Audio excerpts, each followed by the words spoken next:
오늘 우리에게 주시는 하나님 말씀 보도록 하겠습니다. 누가복음 1장 26절에서부터 38절 말씀입니다. 누가복음 1장 26절부터 38절 말씀, 신약 86쪽입니다. 86쪽.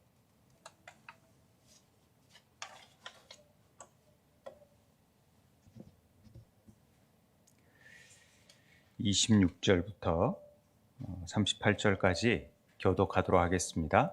제가 먼저 읽도록 하겠습니다. 여섯째 달에 천사 가브리엘이 하나님의 보내심을 받아 갈릴리 나사렛이란 동네에 가서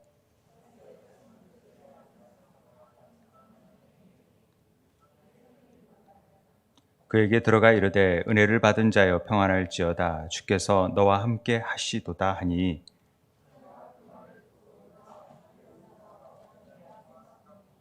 천사가 이르되 마리아여 무서워하지 말라 내가 하나님께 은혜를 입었느니라.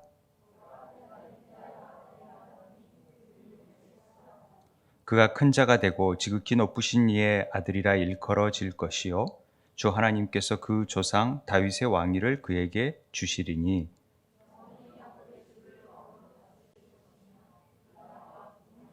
마리아가 천사에게 말하되 나는 남자를 알지 못하니 어찌 이 일이 있으리이까.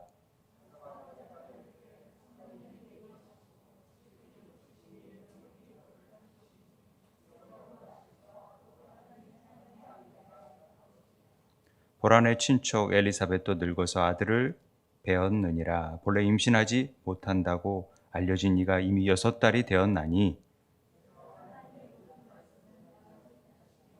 함께 읽겠습니다. 마리아가 이르되 주여 여종이오니 말씀대로 내게 이루어지이다 하매 천사가 떠나가니라. 네. 우리가 이제 절기상으로 대림 절기를 지내고 있습니다만은 우리는 이제 더 세부적으로 성육신 절기라 그래서 6주간을 성육신 절기를 지키는 가운데 있습니다. 성육신 절기라는 것들이 생소하고 성육신이 우리에게 가져다 주는 그 풍성한 은혜를 우리는 잘 몰라요. 십자가, 부활 이런 것만 알지 말씀이 육신이 되어 이 땅에 오신 예수 그리스도의 의미를 잘 묵상하지도 않고 그렇게 깊게 나누지도 않는데 사실은 이 성육신의 신비가 구원의 신비랑 맞물려서 우리에게 주는 그 풍성한 은혜가 사실 있거든요. 그래서 그 성육신의 은혜가 무엇인지를 오늘 좀 다시 한번 이 마리아의 얘기를 통해서 하나님의 얘기를 통해서 마리아의 얘기를 통해서 우리는 계속해서 알아가고자 합니다. 성육신의 은혜는요, 하나님께서 창조 때 아담과 하와를 특별히 아담을 창조하실 때 우리를 향한 하나님의 마음을 담아주신 거거든요. 그게 하나님의 형상을 닮아서 지음을 받았다라는 얘기로 되어질 수 있습니다. 그래서 우리 안에 그리스도가 형성이 되어지는 거죠. 그리고 우리 안에 거하시는 거예요. 우리 안에 거하신다는 것은 그의 나라가 임하였다라는 거예요. 그분의 나라를 세우고자 하는 뜻이 아담 안에 있었던 거예요. 성육신의 은혜는 뭐냐? 바로 우리의 본래의 형상이신 예수 그리스도의 형상으로 회복시키고자 하는 하나님의 계획이 있는 거예요. 이걸 하나님의 지난 시간에 하나님의 얘기, 하나님의 경륜, 하나님의 계획 이렇게 우리가 얘기를 했습니다. 우리가 구원받았다 하면은 구원받아서 천국 가네. 그게 끝이 아니라는 거죠. 보통 그렇게 생각하기가 쉽죠. 예수 천당 그러니까.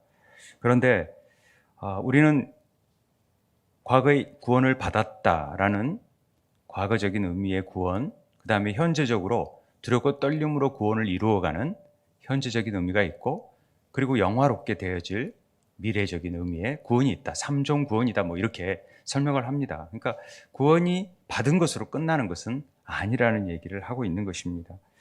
그래서 우리가 이루어야 될 성화의 문제와 또 그 성화를 통해서 하나님은 뭘 원하시고, 그냥 단순히 우리가 천국 가는 백성으로 원하려고 하나님 우리를 창조하셨나? 그게 아니라는 거죠. 뭐 하기 위해서요? 이 땅 안에서 왕답게 다스리고 정복하는 일들을 행해야 되는 거죠. 그러면 오늘날 우리에게도 이 성육신의 은혜를 통해서 이루고 싶어 하신 뜻은 뭐냐면, 그냥 천국 가는 소극적인 구속자적인 관점이 아니라 하나님 나라가 내 안에 임함으로 인해서 그분의 통치하시고 그분의 통치를 통해서 이 땅 안에서 우리가 다스리고 정복하는 일들을 행하는 것이 창조의 목적 가운데 하나입니다. 그런데 그냥 천국만 가는 것 자체가 우리의 목적은 아니라는 것입니다. 그래서 우리는 구속자적인 관점보다도 통큰통독을 할 때 하나님 나라의 관점으로 이해해야 된다는 말은 그런 측면에 더 큰 의미가 있다는 것을 우리에게 가르쳐 줍니다. 이런 넓은 의미가 구원의 경륜이고 하나님의 섭리고 하나님의 계획이라는 사실을 우리가 알아야 된다는 것이죠. 그래서 성육신의 은혜가 뭐냐? 성육신의 은혜는 우리가 갖고 있던 것을 회복시키시는 거예요. 타락한 인간으로서 전에 없던 완전히 새로운 것을 우리에게 주기 위해서 하시는 거죠. 그래서 아담을 회복하는 게 아니라 아담의 회복보다도 더 완전하신 예수 그리스도의 제2 아담으로 오신 예수 그리스도를 회복시키는 일이 굉장히 중요한 일이었기 때문에 실패했던 아담, 원죄를 가지고 있던 아담 안에 이제 새롭게 이루어지는 일을 행하기 위해서 말씀이 육신이 될 필요가 있으셨고, 그래서 이 땅에 오셔야만 하셨던 것이죠. 그게 온전한 하나님의 은혜 가운데 있었던 사건입니다. 그 오심이 말씀이 육신이 되어 오셨기 때문에 우리 안에서도 그 생명의 씨앗이 받아들여지고 우리도 예수 믿는 자의 생명을 가진 자로서 이제 하나님과 하나 되어질 수 있고 그분 안에 거함으로 인해서 그분과 사귐을 갖고 그분의 뜻하신 바를 행할 수 있는 하나님의 자녀, 그분의 나라를 이루어가는 그분의 백성, 세상 나라의 백성 된다는 말을 행하는 것입니다.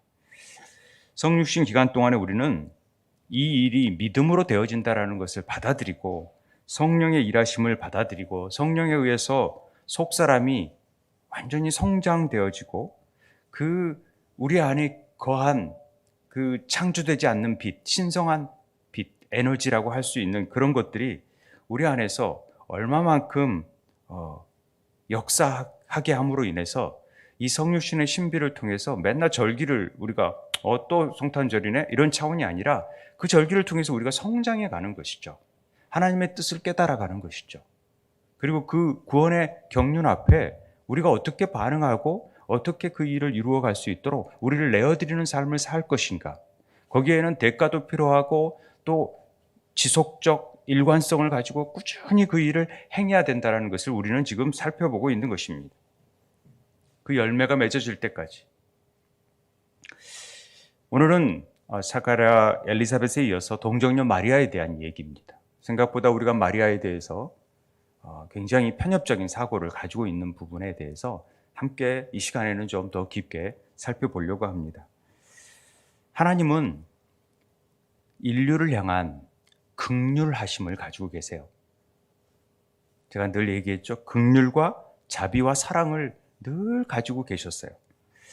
그래서 그분을 더 많이 계시하시고 싶고 그분을 더 나타내고 싶고 더 풍성한 은혜를 주고 싶은데 그럴 수 없었어요. 왜냐하면은 인류가 하나님의 말씀으로 누려야 되는 것보다는 그 말씀을 끊어버리고 스스로 하나님이 주신 자유의지를 통해서 말씀을 거부하고 다른 것을 받아들였어요. 그게 어두움을 받아들여 버린 것이죠. 그래서 하나님과 분리되어 버렸기 때문에 더 주고 싶어도 줄 수가 없는 거예요. 그런데 하나님은 우리를 그래도 여전히 사랑하시고 보호하시고 우리를 하나님의 뜻 안에서 자유의지는 존중하면서도 하나님은 여전히 우리를 신뢰하고 또 순종하는 그런 일들을 행하기 위해서 그 하나님의 형상이 어그러졌지만 그 형상을 보호하고 회복시키려고 부단히 노력하셨다라는 거죠. 이게 하나님의 경륜이에요. 하나님의 계획이셨고, 그것이 우리가 잘 알다시피 범죄하자마자 하나님은 바로 이 원시 복음이라는 걸 내주시잖아요. 내가 너로 여자와 원수되게 하고 너의 후손도 여자의 후손과 원수되게 하려니 여자의 후손은 내 머리를 상하게 할 것이요 너는 그의 발꿈치를 상하게 할 것이니라. 우리가 이거 많이 들어봤잖아요. 이게 바로 예수님께서 십자가에서 당할 수 있는, 여자의 후손을 통하여서 사단의 머리를 박살내버리고 사단은 예수님의 발꿈치를 십자가에서 상하게 하는 어떤 사건을 우리에게 미리 창세기에서 보여주죠. 범죄함으로 인해서. 하나님은 하나님의 생명의 씨앗을 늘 주셨어요. 그래서 그 씨가 여자의 후손들을 통해서 나타나게 했어요. 택한 자들을 통해서. 다른 사람이 아니라. 그래서 아브라함에게는 이삭의 씨를 통하여서 내가 자손을 계속해서 낳을 것을, 그래서 복의 근원이 될 것을 말씀하셨죠. 그리고 그 씨가 보존되도록 이어가도록 늘 그 택한 자들을 찾으시는 거예요. 하나님이. 그 마음에 합한 자들을. 그래서 여호와의 눈은 온 땅을 두루 감찰하사 전심으로 자기에게 향하는 자들을 위하여 능력을 베푸신다라는 얘기를 하고 계시는 거예요. 누구든지 하나님께 마음을 내어드리고 순복하는 사람을 찾고 계신다라는 거죠. 동일한 은혜가 우리에게 임해요. 모든 사람에게. 그런데 어떤 사람은 그걸 반응을 딱 하면서 더 하나님께 마음을 내어드리는 사람이 있는가 하면 조금 내어드림. 하나님은 쉼없이 문을 두드리고 함께 교제하고 그 일을 위해서 내 마음을 행할 자들을 찾고 계시는데 그 한 사람이 없다라는 거죠. 의인 한 사람을 찾기가 어렵다라는 것입니다. 그래서 그 생명 안에서 생명의 씨앗을 줬는데 그 생명의 씨앗을 반응하는 자, 우리가 주일날 얘기했던 핸드폰을 줬는데 그 핸드폰을 가지고 제대로 쓸 수 있는 자들을 하나님 찾으시는 거죠. 나랑 교제하고 내 뜻을 알아들을 수 있는, 그 음성을 들을 수 있는 자들을 찾으시는 것입니다. 노아, 아브라함, 다윗 등이 그러한 자들이었어요. 하나님을 왕으로 나타내시고 하나님 나라를 단계적으로 계시하는 대상으로 그들을 삼았던 것이죠. 내가 이런 자들을 향해서 이렇게 행한다. 이런 열심을 가지고, 이런 경륜을 가지고 너희들을 행한다. 이런 얘기를 하고 있는 것입니다. 그런데 그걸 반응하고 나타내고 사모하고 바라보는 자들이 있는가 하면 그렇지 못한 자들이 있어요. 물론 그것도 하나님의 열심 가운데서 주시는 믿음이에요. 그 믿음에 대해서 인정하고 순종하는 자들이 있는가 하면 그렇지 못한 자들이 있었다라는 것이죠. 그런데 아브라함, 요셉, 모세, 다윗 같은 사람을 통해서 하나님은 하나님의 이 얘기를 풀어나가셔요. 그들을 통해서 하나님의 경륜이 많이 전개될 수 있도록 만드신 것이죠. 그래서 여러 세대에 걸쳐서 점점점 자신을 계시하시기 시작하세요. 나는 이런 자다라는 걸. 그리고 다니엘을 통해서 세상의 마지막까지도 볼 수 있는 통찰력을 열어주세요. 다니엘 같은 자들을 통해서, 포로된 자를 통하여서 꿈을 주고 세상의 끝날에 어떻게 되어질지를 보여주시는 것이죠. 하나님의 신비들이 열려지는 것입니다. 인류는 하나님에 대해서, 자신에 대해서, 세상의 구속과 하나님 나라에 대해서 점점 더 많이 알게 되어져 가는 겁니다. 다니엘 후에도 여전히 하나님은 그러한 자들을 찾고 계셨어요. 그리고 보고 계시고 지켜보고 계셨어요. 그리고 하나님이 이렇게 말씀하시는 것 같아요. 도대체 누가 내 마음을 이해할 수 있을까? 그리고 자신을 나한테 맡기고 누가 자신을 살아있는 찬양의 희생 제물로 온전하게 나를 바칠 수 있을까, 나에게?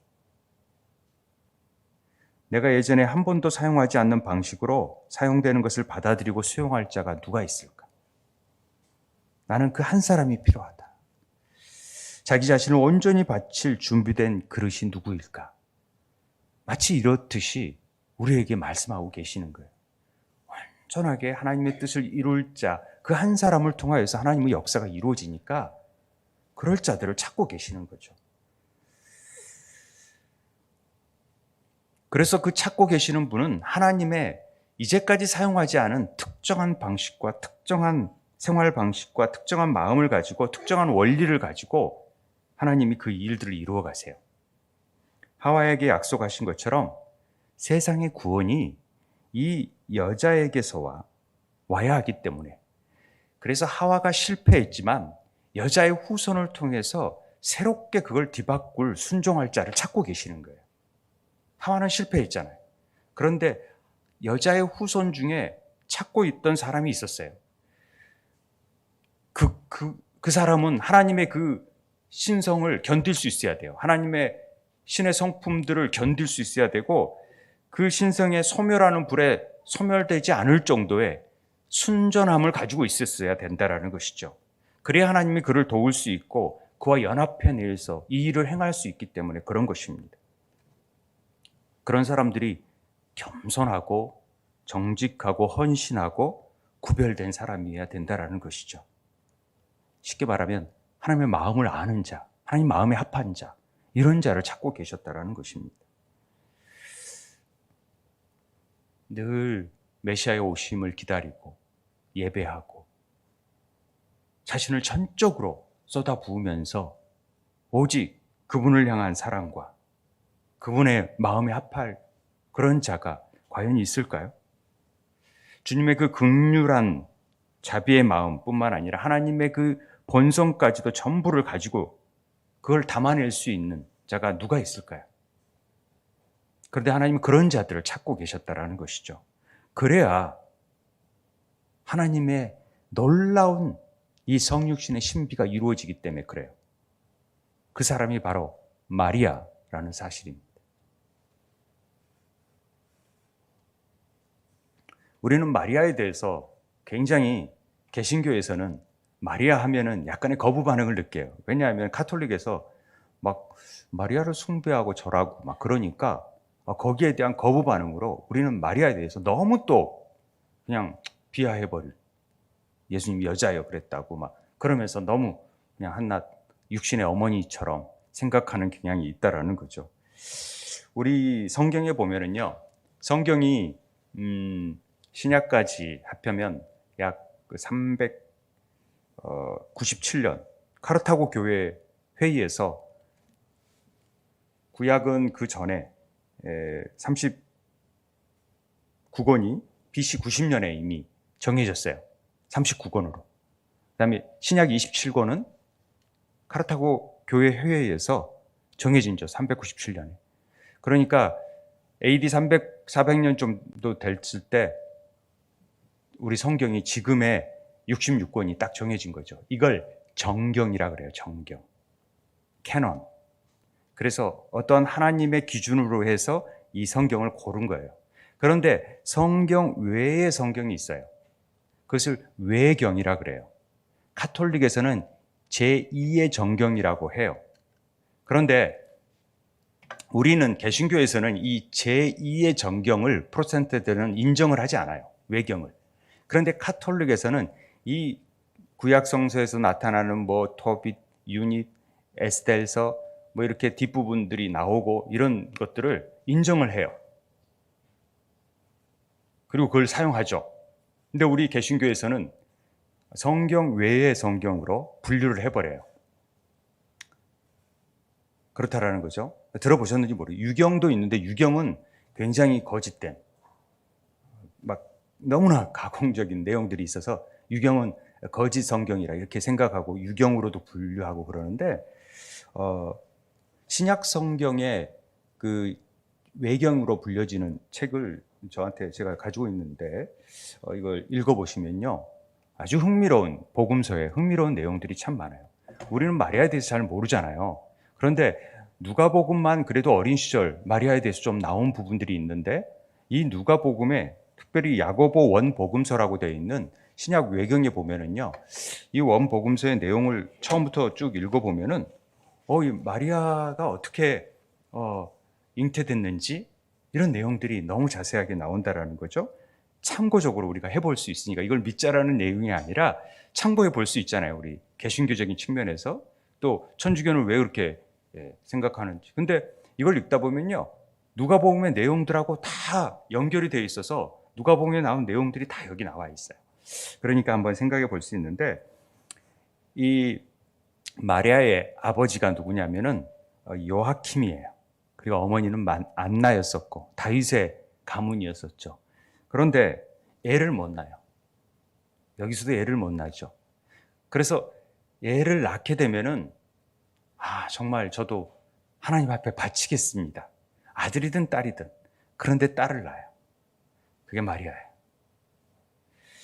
그리고 바치기로 했으니까 한나 부모처럼, 그러니까 한나의 노래하고 마리아의 노래가 굉장히 유사하다는 사실을 우리는 성경에 보면서 읽어볼 수 있잖아요. 부모인 요아킴과 안나는 이 기적적으로 마리아를 낳았기 때문에 이제 사무엘의 모범을 따라서 3살이 되었을 때, 2살이 되었을 때 하려는 것을 3살이 되었을 때 하라 그래가지고 3살이 되어져서 성전에 바쳐요. 그래서 마리아는 성전에 바쳐진 여인으로서 우리 수녀 생각하면 돼요. 거의 성전에서 자라게 돼요. 그런데 12살 때 성년이 됐을 때는 이제 이게 월경도 해야 되고 그러기 때문에 성전에 둘 수가 없는 거죠.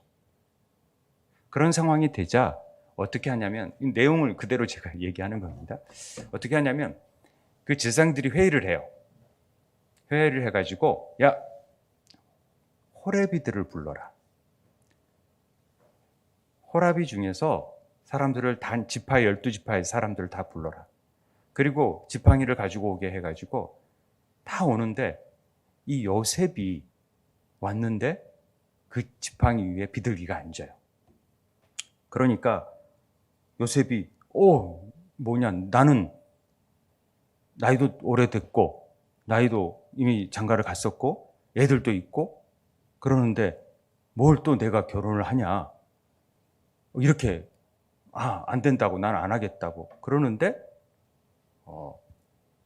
이게 법칙으로 그렇게 해야 된다고 약간의 이제 후견인처럼 첩처럼 이렇게 받아들여야 되는 거죠. 유대인 법에 의해서. 그렇게 해서 결국은 요셉이 마리아의 후견인이 돼요. 그런데 그 이후로 마리아는 동정녀였기 때문에 절대 동침하지 않았다라고 되어 있어요. 그러니까 야곱이나 그 형제들은 우리가 알고 있으면 요셉은 정년기에 있었던 남자로 알고 있었고, 또 요셉의 이후에 야곱과 형제들을 낳았다라고 되어 있는데, 이 외경에 의하거나 초대교회 문헌에 의하면은 그렇지 않다. 나이가 들었었고 또 그러니까 배다른 형제였다. 이렇게 여겨지는 거예요. 근데 그런 근거가 다 있으니까 이걸 우리가 그냥 우리가 지금까지 생각했던 개념 자체가 완전히 왜 그렇게까지 그렇게 왜 생각하시지?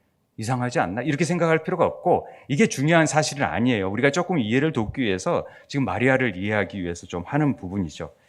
그래서 가톨릭이나 정교회에서는 다 이렇게 알고 있더라고요. 이렇게 알고 있어요. 그래서 마리아는 여인들 중에서 가장 복된 여자다, 이렇게 알려져 있어요. 우리는 그냥 참고만 해서 전체를 제가 봅니다. 우리가 미드라시도, 구약의 미드라시도, 미슈나도 참고를 하면서 전설이 아니라 이런 가능성들이나 이런 성경에 우리가 이해하지 못하는 부분들을 옛날 사람들의 그 고증과 또 그들이 쓴 책들을 통해서 우리가 알 수 있으니까 그렇죠. 우리는 마리아에 대해서 어떤 거부 반응이 있냐면, 워낙 가톨릭과 정교회 같은 데서 마리아에 대해서 숭배 이상으로 섬겨버렸어요. 그러니까 거기에 대한 거부반응이 팍 나는 거죠. 마리아가 하나님의 어머니? 이래? 그러면서 별로 이렇게 생각지 않았던 거죠. 근데 그런 면에서 개신교는 상대적으로 마리아를 너무 인정을 안 했던 부분도 있었다라는 우리의 반성을 할 수 있다라는 거죠. 왜 이렇게 천주교에서는 마리아 하는지 처음에 이해가 안 됐었거든요. 책을 읽어보니까 그런 부분을 제가 조금 이해를 하겠더라고요. 자, 마리아에 대해서 하나님이 찾으시는 그 마리아가 왜 어떤 상태였었는지, 그냥 우리와 같은 마리아였었는지를 한번 보자고요. 이사야 7장 14절을 보면은 그러므로 주께서 친히 징조를 너희에게 주실 것이요 보라 처녀가 잉태하여 아들을 낳을 것이요 그의 이름은 임마누엘이라 하리라. 이사야 구약의 700년 전에 바로 이사야가 이런 예언을 한 겁니다. 마리아는 늘 성전에서 생활을 했고 기도하고 예배하고 늘 구약의 말씀을 읽었던 사람이에요. 특별히 이사야 말씀을 읽었을까요? 안 읽었을까요? 모르죠. 그런데 우리가 짐작을 해볼 때 틀림없이 읽었을 거라고 생각이 되어집니다. 그 안에는 메시아에 대한 오심에 대한 갈망, 간절함이 모든 유대인들 삶 속에 있어 왔듯이 마리아에게도 그게 있어 왔어요. 그 갈망이. 그래서 그녀 마음 안에 그게 가득 차 있었다는 것을 알 수 있습니다. 그런데 유대인들이 메시아를 기다린 것 같이 정치적으로 자기를 해방시켜주고 군사적으로 도움을 주고 이런 것과 달리 마리아에게 마음 안에는 더 큰 열망이 있었다는 것을 볼 수 있어요. 우리가 대림절기를 맞이하면서도 어떤 사람에게는 이 대림절기가 정말 말씀이 육신이 된 성육신하여 이 땅에 오신 예수 그리스도가 내 삶에 어떤 의미를 주고 다시 오실 그리스도가 어떤 의미로 작용하는지를 묵상하는 사람이 있고 전혀 그렇지 않게 성탄절 맞이했구나 그냥 또 성탄절이구나 이렇게 지나가는 사람이 있다라는 거죠. 마음이 다 달라요. 받아들인 자세가. 그런데 마리아는 달랐다라는 것이죠. 분명히 마리아 시대 유대인들이 메시아에 대한 오심을 노아나 아브라함 시대보다도 더 많이 알고 있었어요. 그리고 더 올 거라는 생각을 가지고 있었고 이제 곧 올 거라는. 그런데 마리아는 그 성경을 통해서 이사야 말씀을 통해서 내가 혹시 그 사람은 아닐까? 라는 생각도 할 수 있었지 않겠습니까? 말씀을 우리가 묵상하다 보면은 처녀가 잉태하여 아들을 낳는데 그 이름을 임마누엘이라 할 때 내가 처녀인데 아이를 낳을 수 있지 않을까? 처녀가 잉태해서 그럴 수 있나? 뭐 이런 생각을 했겠죠. 그런데 누가복음에 1장 31절 보라 내가 잉태하여 아들을 낳으리니 그 이름을 예수라 하라. 천사가 지금 마리아에게 와서 얘기하잖아요. 근데 마리아가 천사에게 말하되 나는 남자를 알지 못하니 어찌 이 일이 있으리까? 이렇게 말해요. 근데 원어에 보면은요. 어찌 이 일이 있으리까? 저는 남자를 알고 싶지 않습니다. 이렇게 되어 있어요. 이게 무슨 얘기입니까? 저는 남자를 결혼하고 싶지가 않아요. 저는 그냥 순결하게 하나님을 바라보고 살고 싶어요. 그런데 어떻게 제가 애를 낳습니까? 네가 잉태하여 아들을 낳을 거니까 이름을 예수라 해라. 그러니까 얘를 어떻게 낳아요 제가? 그런 거죠. 난 남자랑 결혼하고 싶지도 않고 그냥 이렇게 홀로 하나님을 바라보고 살고 싶은데 이렇게 대답했다라는 거죠. 그런데 그 상황 속에서 이 말 안에는 내가 이사야가 말했던 그 처녀가 되고 싶은 열망이 있었다라는 것을 우리는 이 본문 안에서 알 수가 있다라는 거죠. 내가 정말 그 말씀대로 이 말은 그런 사람이 되고 싶다. 그래서 여러분 지구상에서요 제일 애를 많이 낳는 부류가 두 부류가 있는데 첫째 부류가 누구냐면 이슬람인들이 많아요. 이슬람인들이 애를 많이 낳아요. 그리고 둘째 부류가 유대인들이 많이 낳아요. 근데 유대인들이 많이 낳는 이유를 유대인들에게 물어보면은 다자녀 혜택이 많아서 아니라는 거죠. 낳고 싶어서 아니라는 거죠. 장수의 화살처럼 힘이 될 것 같아서 아니라는 거죠. 그들에게 여자의 후손을 통해서 구속자가 나을 것이기 때문에 이 애를 낳는 일을 힘쓰는 거죠. 빨리 와야 되니까 여자의 후손을 통해서 메시아가 와야 되니까 애를 빨리 낳아야죠. 어떤 애가 될지 모르지만은 그 여자의 후손을 통해서 낳을 그 메시아를 위해서. 우리랑 너무 개념이 다르더라고요. 마리아가 이 갈망을 가지고 있었다라는 거죠. 이 갈망. 그래서 가브리엘의 그 메시지가 그녀가 간구하고 기도했던 응답이었는지를 확인하기 시작합니다. 전능하신 주께서 나에게 내려오셔서 어떻게 잉태할 수 있습니까? 남자와 관계를 갖지 않는 처녀에게 그 일이 어떻게 일어날 수 있습니까? 어찌 그 일이 있습니까? 이런 얘기를 하는 거죠. 이런 질문을 할 수 있겠죠. 그러니까 그가 밤낮으로 기도했고 예배했고 하나님의 계획 안에서 그분의 마음을 담으려고 가까이 했고 온전히 그 자신을 드리려고 했던 마리아의 마음 속에서는 어떤 이기적인 생각이나 자기 욕망을 채우려는 마음이 초도 없었다라는 것을 알 수 있습니다. 그만큼 그는 겸손하고 비어 있었어요. 그 비어진 마음을 가지고 하나님의 영으로 충만했던 것이죠. 그래서 어떤 얘기를 하냐면 주님 원하신 대로 하세요. 저를 사용하여 필요한 것이 뭐든지 하세요. 이런 고백이요 쉬운 고백이 아닙니다. 우리 38절에 보면은 주의 여종이오니 말씀대로 내게 이루어지이다. 베드로도 말씀에 의지하여 그물을 내리잖아요. 그런데 마리아는 이런 말을 한다라는 것이 쉬운 일이 절대 아니거든요. 하나님께 자신을 완전히 비워드리니까, 비움이라는 단어가 굉장히 중요한 단어라 그랬잖아요. 비워드리니까 그분의 갈망함이 채워지는, 그분의 영으로 채워주시는 거예요. 하나님께서 긍휼한 마음을 누군가에게 맡기실 때 어떤 일이 일어나는지를 우리는 생각해 볼 줄 알아야 돼요.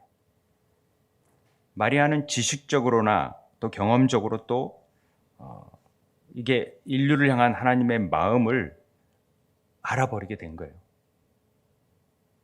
하나님이 오셔서 그 성육신의 신비를 공개할 수 있게끔 그 마음의 상태가 되어버린 거죠. 그때 28절에 그에게 들어가 이르되 천사가 은혜를 받은 자여 평안할지어다. 주께서 너와 함께 하시도다. 이 말을 해요. 은혜를 받은 자요. 받을 자가 아니에요. 이미 받은 자예요.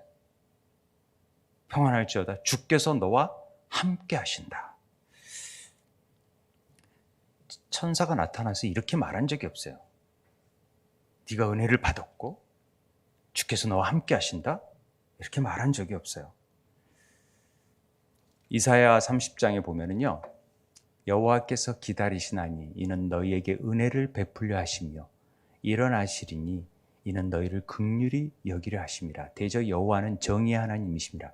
그를 기다리는 자마다 복이 있도다. 이 말씀을 하시죠. 천사가 이르되 마리아여 무서워하지 말라. 내가 하나님께 은혜를 입었느니라. 보라 이제 후로는 만세의 나를 복이 있다 일컬으리라. 마리아가 노래를 부르면서 자기 스스로 자기를 복이 있다라는 얘기를 하잖아요. 네가 복이 있다라는 얘기를 하니까. 복이 뭡니까 여러분? 복이. 복은 우리가 늘 생각하는 세상적인 복이 아니잖아요. 이 복이 뭐냐면 하나님이 함께 하시는 게 복이에요. 임마누엘이 우리에게 복이에요. 하나님이 함께 하시면 그보다 좋은 복이 어디 있어요? 놀랍죠? 그런데 왜 모든 세대, 만세라는 말은 모든 세대라는 거예요. 모든 세대가 왜 마리아를 복이 있다고 일컫습니까? 하나님의 말씀을 받았잖아요.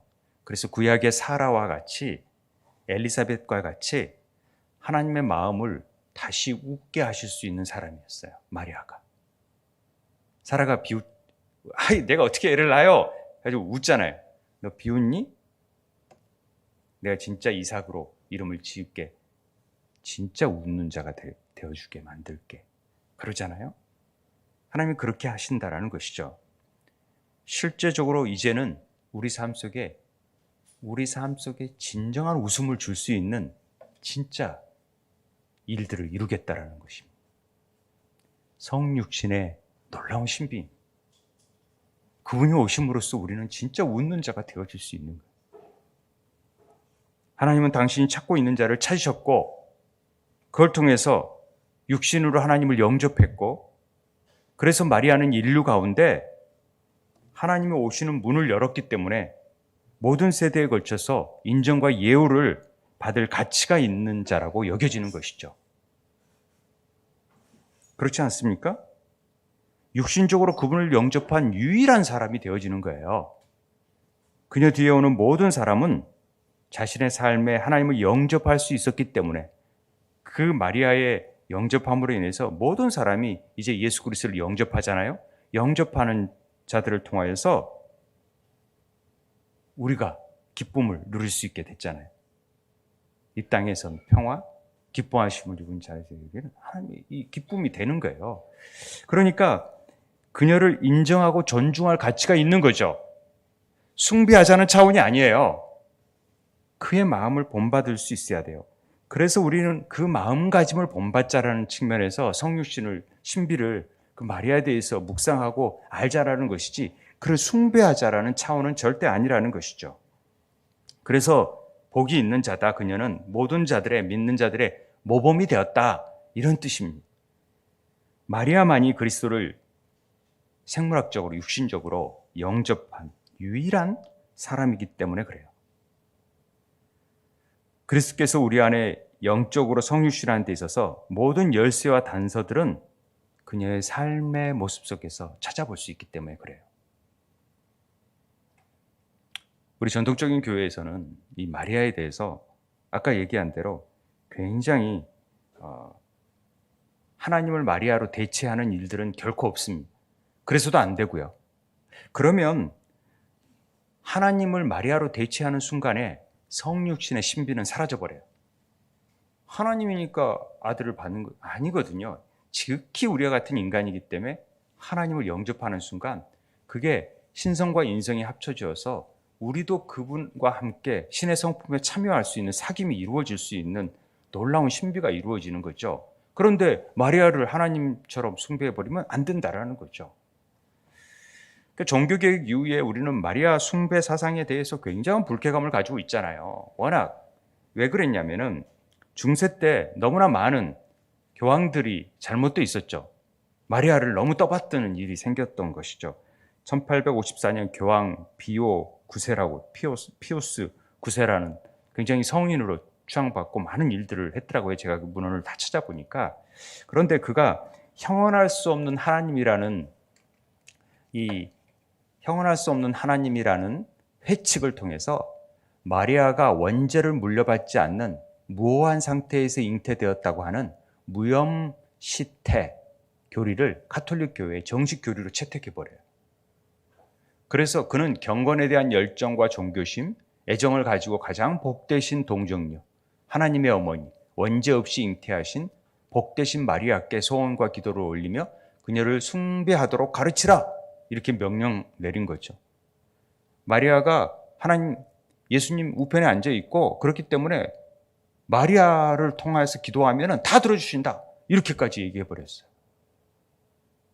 이러다 보니까 종교개혁자들은 이게 뭐냐? 아니다, 우리 마리아는. 그저 우리가 그의 모범을 따를 수 있는 부분은 되지만은 그를 막 성인화되고 하나님과 동일시하고 막 그래 숭배까지 하려면은 안 된다 해가지고 우리는 마리아에 대해서 굉장히 거부하고 가톨릭 교리 중에서 우리가 받아들이지 잘 못하는 부분이 뭐 교황 무호설도 있지만은 마리아 숭배 이거 아주 싫어하잖아요. 그런데 한편으로서 우리가 이 초대교회에 가졌던 그 마리아에 대해서 막 숭배가 아니라 마리아처럼 순결하게 주님을 내어드리는 삶, 이 자체는 우리가 본을 받아야 되는데 그것조차도 우리가 너무 연구도 안 하고 그러면 안 된다라는 얘기를 하는 것입니다. 하나님은 기다리고 계셨던 자를 찾으십니다. 기다리는 자들 찾고 계세요. 밤낮으로 하나님을 바라보고 예배하고 쉬지 않고 기도하고 사모하는 마음으로 마음에 합한 자. 이거 쉬워요, 우리가? 세상 살면서? 직장일 하면서? 이렇게 어려워요. 어떻게 쉬지 않고 기도할 수 있어요? 범사에 감사해요? 항상 기뻐해요? 이렇게 어려워요. 그런데 그런 자를 찾고 계신다라는 거죠. 끊임없이 속사람을 성장시키면서 하나님의 뜻이 무엇인지를 구하고 내 삶 가운데 지내면서 하나님 어떻게 할까요? 하나님의 뜻이 뭔지, 그리고 내 안에 역사하시는 그 성령께서 원하시는 뜻은 무엇인지 그 뜻에 순종하려고 애쓰고 찾고 민감하게 자기를 내어주는 사람을 하나님은 지금도 찾고 계신다는 거죠. 그를 통해서 이 성육신의 이 대림절의 신비로움이 나타날 수 있다는 것을 우리에게 가르쳐주는 내용입니다. 이해되세요? 그렇다라는 거죠. 그래서 마리아의 신비를 배우기 위해서 우리는 하나님과의 교제 시간을 가질 필요가 있고 말씀 안에 거할 필요가 있다는 것을 지금 말씀드리고 싶은 것입니다. 늘 마리아는 세대를 위해서 간구했어요. 그 다음 세대, 이제 후로는 만세에 나를 복이 있다. 이 다음 세대들을 향해서 우리는 계속해서 이 복을 구해야 돼. 주님이 다시 오실 주님을 갈망해야 되고 마라나타 주 예수여 오시옵소서 해야 되는 것이죠. 마리아를 숭배하자는 것이 아니라 이 마음을, 이 갈망을 배우자라는 거죠. 그녀가 뭘 했는데요? 그녀는 하나님 마음 안에 어떤 게 있다라는 걸 알았어요. 하나님은 인류를 향한 많은 긍휼을 가지고 계시고 은혜를 베풀고 그 계시를 보여주기를 원하셨다라는 것을 알고 있었어요. 그래서 그 분께 기꺼이 자기를 내어드리는 삶을 살았던 것이죠. 저는 주의 종입니다. 주께 필요한 모든 일을 나를 통해서 다 하시기 바랍니다. 자기를 내어주는 삶이에요. 이거요, 쉽지 않아요. 일 행하기가. 처녀가요, 그 당시에 여기 보면은 배가 부르니까 요셉이 난리가 난 거예요. 이게 뭔 일이냐? 어떤 남자랑 이런 일을 행했느냐? 나는 뭣도 없는데 정혼을 했는데 이게 뭐냐? 이러지. 그리고 또 제사장들이 난리가 난 거죠. 이게 무슨 일이냐? 이 수치와 이 오해와 멸시를 다 감당하는 거예요. 대가가 필요한 거예요. 태안에 하나님을 키우고 갓난아기인 그분을 수유하고 자신의 가정과 삶에서 그분을 아들로서 키우는 것이 쉬운 일인 것 같아요? 아니에요. 모든 마귀가 그녀의 일을 향하여 달려들었죠. 그런데 하나님은 그녀와 함께 하셨어요. 요셉이 그 고난 가운데에서도 여호와께서 함께 하심으로 형통하였더라. 여러분, 이 본문을 아세요? 모든 어려움 속에서도 하나님은 우리와 임마누엘 하세요. 함께 하시는 것이 우리에게 복이니까. 그 복을 누리기를 원합니다. 그래서 하나님의 그 은혜와 은총을 우리에게 덧입혀 주는 거예요. 그리스도께서 우리 속사람 안에 생성되실 때 우리에게 일어날 수 있는 일이에요, 이게. 우리는 그분과 함께 같은 고난을 받을 준비를 해야 돼요. 대가를 치를 준비를 해야 돼요. 바울이 왜 모진 고난을 견디면서도 그의 일을 행하는 것입니까? 왜 제자들이 다 순교를 당하는 것입니까? 간단하게 생각해서는 안 돼요. 주의 길을 걸어가는 일에 있어서. 은혜를 받은 자여 평안해라. 주께서 너와 함께 하시도다. 여러분, 힘드신가요? 어려운가요?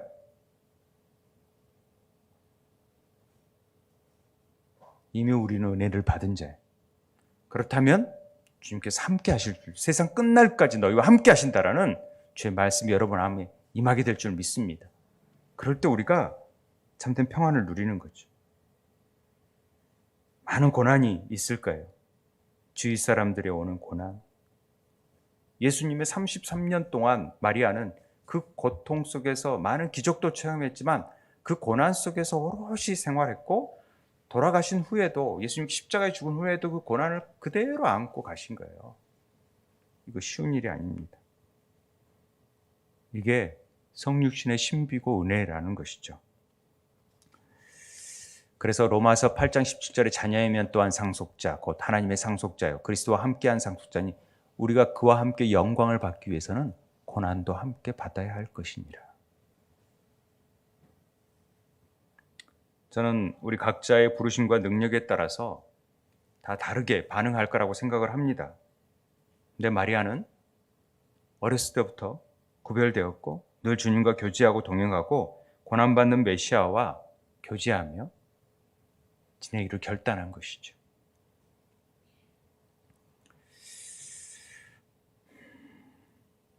천사 가브리엘이 이제 마리아와 요셉에게 나사렛에 있을 때 나타나죠.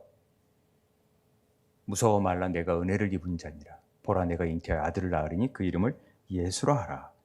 그가 큰 자가 되고 지극히 높으신 이 아들이라 일컬을 것이요 주 하나님께서 그 조상 다윗의 왕위를 그에게 주시리니 영원한 야곱의 집을 왕으로 다스릴 것이며 그 나라가 무궁하리라.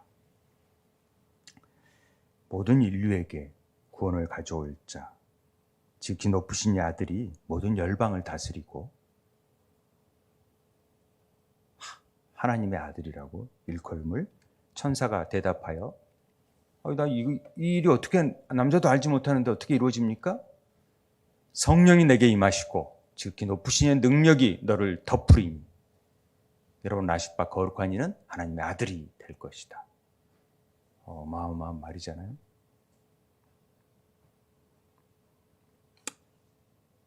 성육신의 신비는 구약과 같이 숨겨진 방식이 아니라 분명하게 나타납니다. 잉태는 성령이 임하시고 지극히 높으신 하나님의 능력이 그녀를 덮을 때 일어날 수 있다는 것을 우리에게 가르쳐 줍니다. 이 기적적인 잉태 가운데 우리는 삼위일체 전체를 볼 수 있어요. 성령, 하나님의 아들, 하나님의 아들의 역사가 나타나는 거죠. 이게 마리아의 개인에게만 있는 게 아니라 성령이 우리에게 임하시면 우리도 이런 역사가 나타날 수 있다는 것을 가르쳐 주는 것입니다. 오늘 이 창세기 3장에 나타난 여자의 후손을 통하여서 이루어진 일들이, 그리고 하와의 불순종으로 되어진 일들을 마리아의 순종으로 이제 새로운 하나님의 역사가 펼쳐지잖아요. 놀라운 신비가 펼쳐지잖아요. 오늘 대림절 기간에 이 성령의 성육신의 은혜, 이 신비로움이, 구원의 신비, 나에게 임한 이 생명의 씨앗, 내가 구원받은 자로서의 삶의 모습이 그냥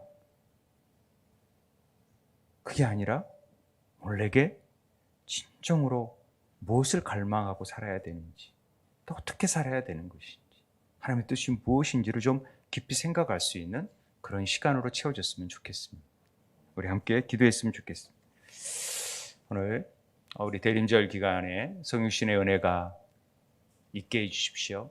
성령 하나님이 우리가 함께하는 복을 누림으로 나를 향한 하나님의 계획하심이 뭔지를 깊이 깨닫는 이 대림절 기간이 될 수 있게 해주십시오. 우리 함께 기도하도록 하겠습니다. 기도하겠습니다.